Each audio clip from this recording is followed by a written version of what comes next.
Hello guys, Christmas ഒക്കെ ആണല്ലോ. അപ്പൊ നല്ല കിഡിലിന് ഒരു പ്ലം കേക്ക് ഒക്കെ ഉണ്ടാക്കാനായിട്ട് പോവുകയാണ്. റം ഒക്കെ ഒഴിച്ചിട്ടുള്ള തനതായ ഒരു പ്രിപ്പറേഷൻ ആണ്.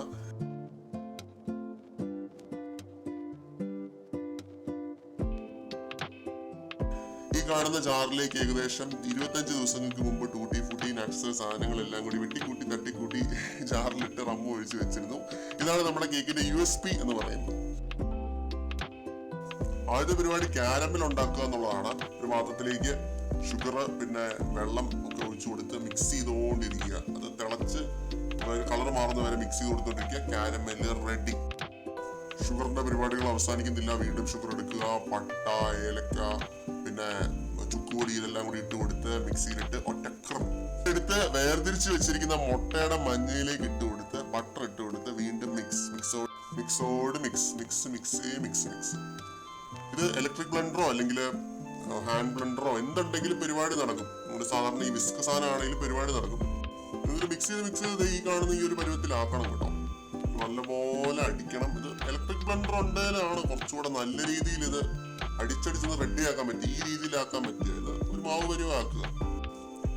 മാറ്റി വെച്ചിരിക്കുന്ന നമ്മുടെ മുട്ടയുടെ വെള്ളം ഇതേപോലെ അടിച്ച് പതയാക്കുക. എന്നിട്ട് അതിനകത്തേക്ക് നമ്മുടെ മൈദ, ബേക്കിംഗ് പൗഡർ, ബേക്കിംഗ് സോഡ തുടങ്ങിയ സാധനങ്ങളെല്ലാം കൂടി ഇട്ട് വീണ്ടും ബ്ലെൻഡ് ചെയ്യുക.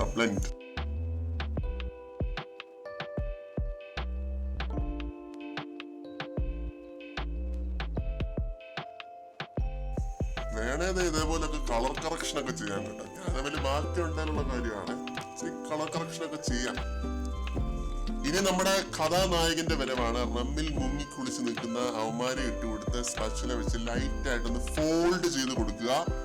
ഇനി എന്നാന്നേ നല്ലൊരു പാത്രം നോക്കിയെടുത്ത് അതിന്റെ അളവില് ബട്ടർ പേപ്പറും കട്ട് ചെയ്ത് ഓവനിലോട്ട് അങ്ങ് കയറ്റിയാൽ മതി. 45 മിനിറ്റ് 150 ഡിഗ്രി കൺവെൻഷൻ ഇട്ട് കൊടുത്ത് കാത്തു നിൽക്കുക. അരമണിക്കൂറൊക്കെ കഴിയുമ്പോൾ നല്ലൊരു മണം അങ്ങ് വരും. സംഭവം റെഡി ആയെന്ന് അങ്ങനെയാണ് ഉറപ്പ് വരുത്തേണ്ടത്. നല്ല ബേക്കറിയിലൊക്കെ വരുന്ന പോലത്തെ മണമാണ്. ചൂടാറിയിട്ട് കഴിക്കുന്നതിനേക്കാൾ ചെറു ചൂടോടെ കഴിക്കുന്നതാണ് നല്ലതെന്ന് ഞാൻ പറയും കേട്ടോ. എന്നോട് ചോദിച്ചു കഴിഞ്ഞാൽ അതാണ് അതിന്റെ ഒരു ഇത്. ഇതൊക്കെയായിരുന്നു പ്ലം കേക്ക് അല്ലെങ്കിൽ റം ഒഴിച്ച നല്ല പ്ലം കേക്ക്. തനതായ രീതിയിൽ വീട്ടിൽ തന്നെ ഉണ്ടാക്കി നോക്കി എല്ലാവരും ട്രൈ ചെയ്യണം. ഒരു തവണയിലും വീട്ടിലുണ്ടാക്കി ട്രൈ ചെയ്യേണ്ട ഒരു സാധനമാണെന്ന് ഞാൻ പറയും. കടയിൽ കിട്ടുന്ന പോലൊന്നുമല്ല. വേറെ തന്നെ ഒരു സാധനമാണ്. വേറെ തന്നെ ടേസ്റ്റ് ആണ്. ട്രൈ ചെയ്ത് നോക്കുക. Merry Christmas. ബൈ.